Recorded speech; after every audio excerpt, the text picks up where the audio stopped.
اللہ الرحمن الرحیم۔ جناب صدر گرامی قدر، آج اس مولد اور پروقار ایوان میں جس موضوع کو زیر بحث لانے والی ہوں وہ ہے شہادت ہے مطلوب و مقصود مومن۔ جناب والا، شہید کے بارے میں قرآن یوں مطلب لسان ہے، جو اللہ کی راہ میں شہید کیے گئے ہرگز انہیں مردہ خیال نہ کرنا، بلکہ وہ اپنے رب کے پاس زندہ ہیں، انہیں رزق دیا جاتا ہے۔ جناب والا، شہید عظمت کا وہ عظیم شاہکار ہوتا ہے جو اپنے لہو سے کائنات کے ذرے ذرے کو حسن و رنائی عطا کرتا ہے۔ وہ رزق کا ہستی میں اپنے لہو سے ایسے دیپ جلاتا ہے کہ ایک چراغ سے 1000 چراغ جل اٹھتے ہیں۔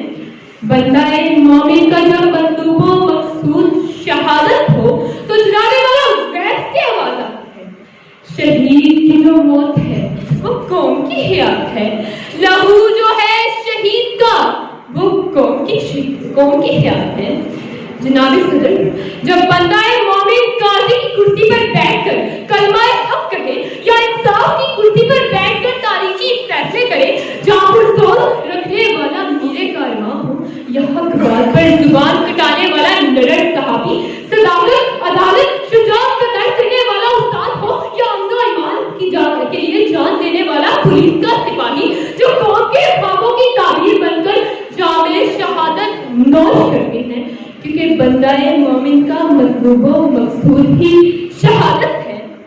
میری عرض پاک پہ چار سو یہ جو گلستان ہے کھلا ہوا، اس کی خوبرو کے کفیل ہے، وہ جو نبیل سب کمال تھا، یہ جو تازگی ہے فضاؤں میں، یہ جو روشنی کا حصار ہے یہی کہنا اس خاک میں وہ جو قوم کی حیات تھا۔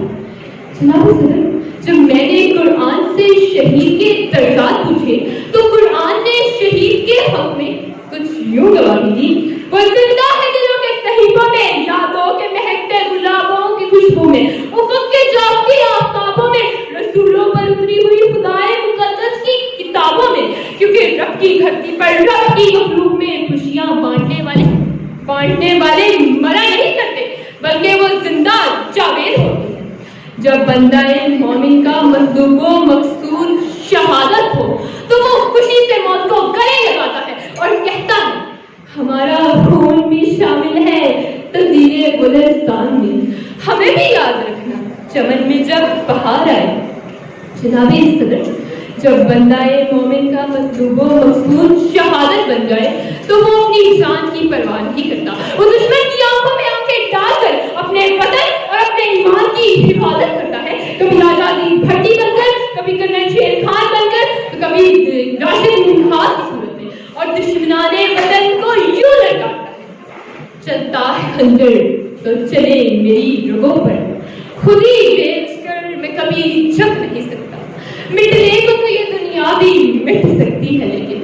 تاریخ کے آراف سے میں مٹ نہیں سکتا۔ تو جناب صدر، یہاں پر ایک سوال ہے کہ میرا وطن اتنا سرسبز کیوں ہے؟ میرے وطن کے بلند بالا پہاڑ اور بندہ مومن کے شہادت سے لبریز عزائم ان بلند قامت پہاڑوں سے بھی بلند ہے، اسی لیے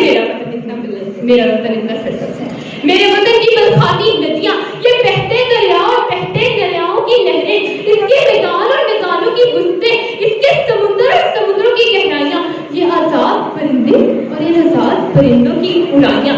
اس کے باغ اور باغوں کی بلبلیں اور پھول ایسے کہ جیسے جنت کی پھولیں، اس کی مٹی اور مٹی کی گہرائیاں اور مٹی کی گہرائیوں میں چھپے خزانے،